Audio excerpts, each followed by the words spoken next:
I wish I could say this is just another internet ghost story, the kind you laugh about with friends at 2 a.m. while scrolling through endless playlists and clickbait thumbnails.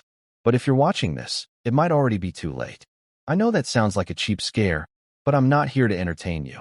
I'm here to warn you. Because last night, I watched a video that should not exist, a video that showed me things I've never told a soul. It started like any other night.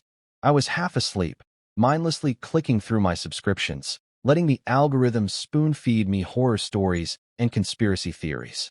The blue glow of my monitor was the only light in my room, and the world outside was silent, safe, boring. I was just another insomniac, killing time before the next day blurred into this one.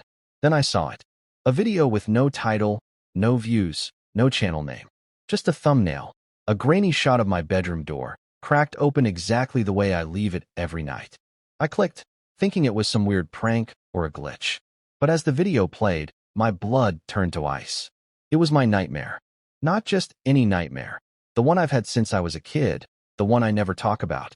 The flickering hallway light, the shadow crawling across the ceiling, the sound of my own breath echoing in the dark. Every detail was perfect, down to the way my sheets twist around my legs when I try to run. I watched myself, frozen in terror, as the thing in the corner crept closer. I tried to pause, to close the tab, but my mouse wouldn't move. I was trapped, forced to relive it all. The video ended with a single line of text, "You're next." I wish I'd never clicked that link. But you did. And now you need to know the truth. Let me explain how I got here. We all have our guilty pleasures. Some people binge reality TV, some doomscroll Twitter, some, like me, get their dopamine fix from horror channels. Not the big, polished ones with jump scares and fake blood, but the weird, niche corners of YouTube where the stories feel a little too real, where the narrators sound like they're confessing instead of performing. I used to joke that I was immune to fear, that nothing online could get under my skin. I guess the universe heard me and decided to call my bluff. My nights were a ritual.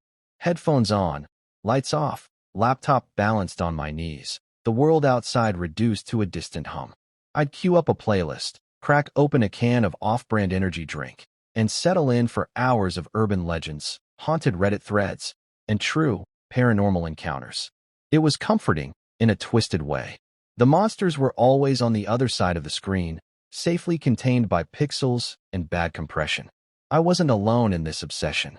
There was a group of us, me, Jess, Mark, and Danny, scattered across different time zones, but always online, always ready to dissect the latest upload or roast the worst acting.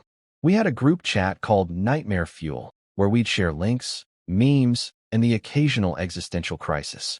It was the kind of friendship that only exists online, brutally honest, weirdly intimate, and built on a foundation of shared insomnia. Looking back, it's almost funny how safe I felt. My biggest worries were buffering ads and running out of snacks. The scariest thing in my life was the thought of accidentally clicking on a makeup tutorial instead of a ghost story. I thought I knew every channel worth watching, every narrator worth listening to. But there was one channel none of us had ever seen before, a channel that didn't show up in searches, didn't appear in recommendations, and didn't have a name. I should have known better. But curiosity is a hell of a drug, and we were all addicts. It started with a DM from someone I thought I knew. It started with a ping in the Nightmare Fuel chat at 3:37 a.m., prime time for bad decisions.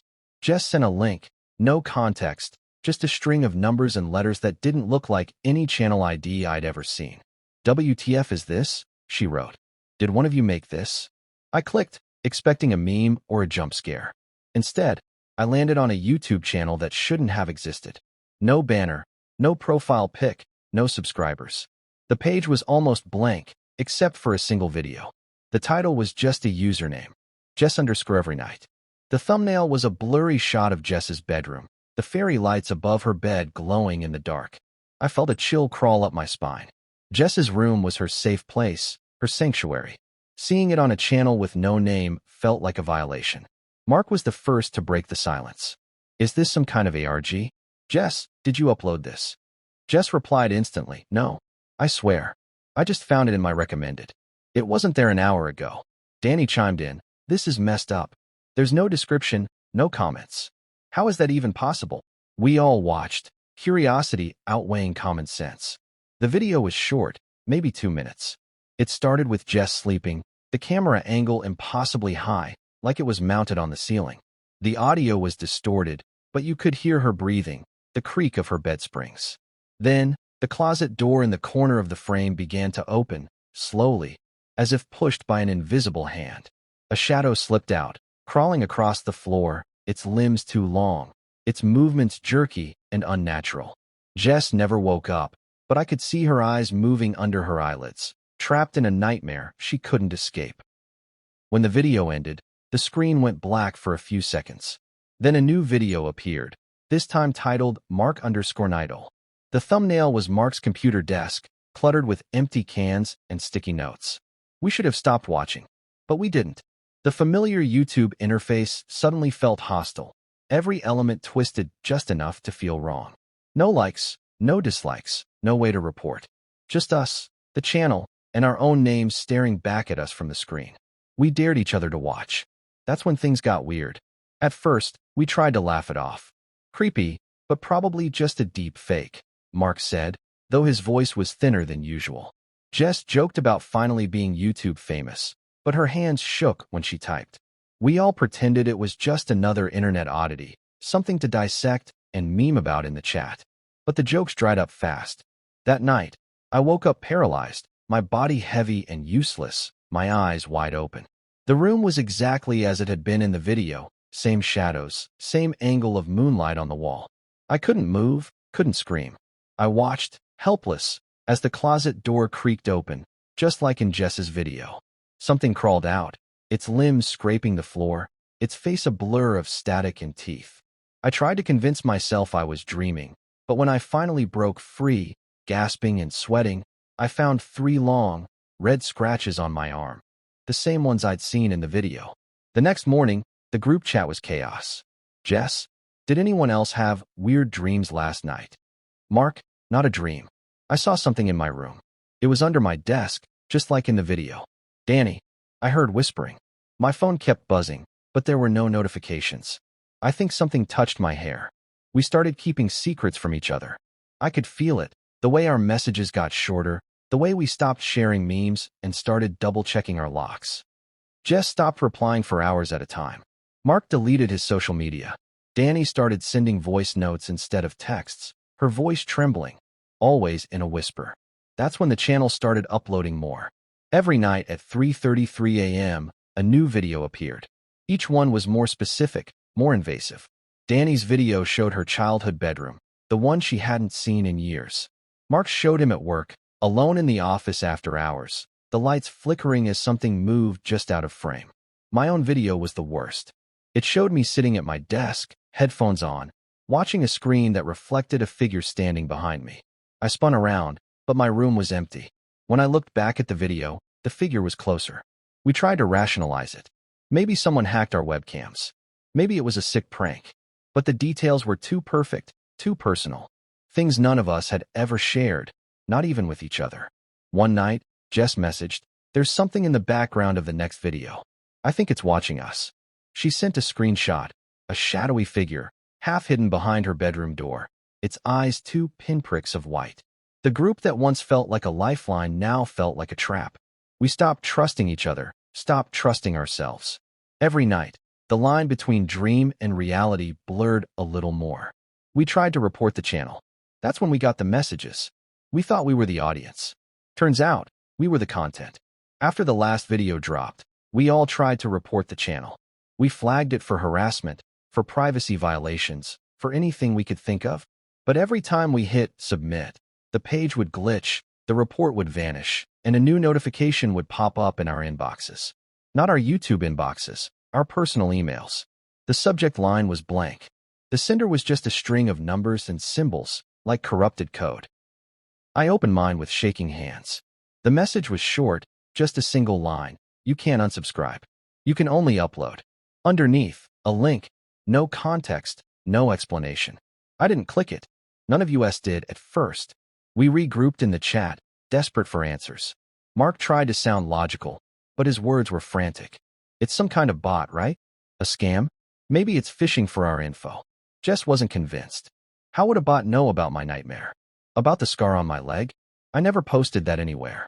Danny was silent for a long time before finally typing. What if it's not a person? What if it's something else? The more we talked, the more the channel seemed to grow. New videos appeared, not just of us, but of strangers, usernames we didn't recognize, faces we'd never seen. Each video was a nightmare, each one more twisted than the last. The views started to climb, even though the channel still had no subscribers, no comments, no trace in the search bar. It was like it existed outside the rules of the internet, feeding on our fear, growing stronger every time we watched. Then Mark found something in the source code of the channel's page, a hidden message buried in the HTML. Upload or be uploaded. That's when it clicked. The only way out was to upload someone else's nightmare, to pass the curse along. We argued, we pleaded, we tried to find another way. But the channel was relentless. Every night, the nightmares got worse. Every morning, the message was waiting. You can't unsubscribe. You can only upload. One of us broke the rules. That's when the real nightmare began. We had to make a choice. Betray each other, or be consumed. It didn't take long for the cracks to show. We'd always joked about being ride or die, but fear is a hell of a solvent. The group chat, once a lifeline, turned into a war zone. Every message was laced with suspicion. Every silence felt like a betrayal. It started with a new upload, one none of us expected. The title was Danny_Dreams. The thumbnail was Danny's old apartment, the one she'd left after the break-in.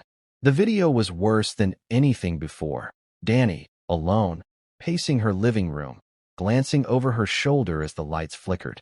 The camera angle was impossible, like it was watching from inside the walls. At the end, a shadow slipped behind her, and the screen went black. Danny's message came seconds later. Who did this? Who uploaded my nightmare? Mark replied, not me. I swear. Jess, I didn't even get the link this time. Me. I didn't do it. Danny, you have to believe me. But trust was already gone. Danny left the chat for hours. When she came back, her messages were clipped, cold. I know one of you did it. I can feel it. The rest of us tried to reassure her, but the words felt empty. We were all thinking the same thing. If someone could upload Danny's nightmare, none of us were safe. That night, I saw my own face in the next upload, but I didn't upload it. The video was a perfect recreation of my worst fear, trapped in my room, the walls closing in, the shadow from the earlier videos now standing over me, whispering my name. I watched, numb, as the view count ticked up, even though the channel still showed 0 subscribers. Jess messaged, there's a new rule now. The channel is watching us. It knows when we're lying. Mark, how do we stop it? What if it's already too late? Danny, maybe it wants us to turn on each other. Maybe that's the real nightmare. The group that once felt like family was now a collection of suspects, each of us waiting for the next betrayal. I tried to warn the others, but it was too late. It didn't take long to find the whispers. Buried in a decade-old thread on an abandoned message board, I found a post titled The Dream Eater. The user claimed they'd found a channel that uploaded their nightmares, too. The details were eerily familiar. The 3:33 a.m. uploads, the personalized videos, the sense of being watched. The replies were a mix of trolls and true believers, but a few stood out. People who described the same feeling of dread, the same escalation, the same impossible choice. One reply chilled me. This isn't the first time. There are other stories, other survivors, if you can call them that. The channel changes names, changes platforms, but it always comes back. It's older than YouTube, older than the internet. I started to see patterns, references in old ARGs, rumors in horror subreddits, even a few callbacks in stories I'd heard on my favorite channels. The Dream Eater, the Upload Curse, the channel with no name. It was always there, lurking just out of sight, feeding on fear and secrets. I even found a meme from years ago. If you've seen the channel, you're already part of it. I laughed when I first saw it. Now it felt like a warning. I wanted to believe there was a rational explanation, a hacker, a viral marketing stunt, anything. But the deeper I dug, the more I realized the truth. The channel wasn't just a glitch. It was a parasite, a digital entity that thrived on our nightmares, our betrayals, our desperation. I thought I could outsmart it. I was wrong. I wish I could tell you how it ends. Maybe I escaped. Maybe I'm still trapped, watching the view count tick up on a video I never meant to share. Or maybe I'm just another username in the endless list of uploads, my nightmare looping for anyone reckless enough to click. The channel hasn't stopped. Every night, new videos appear, faces I don't recognize, places I've never been, but the fear is always the same. Sometimes I think I see a familiar shadow in the background, a flicker of my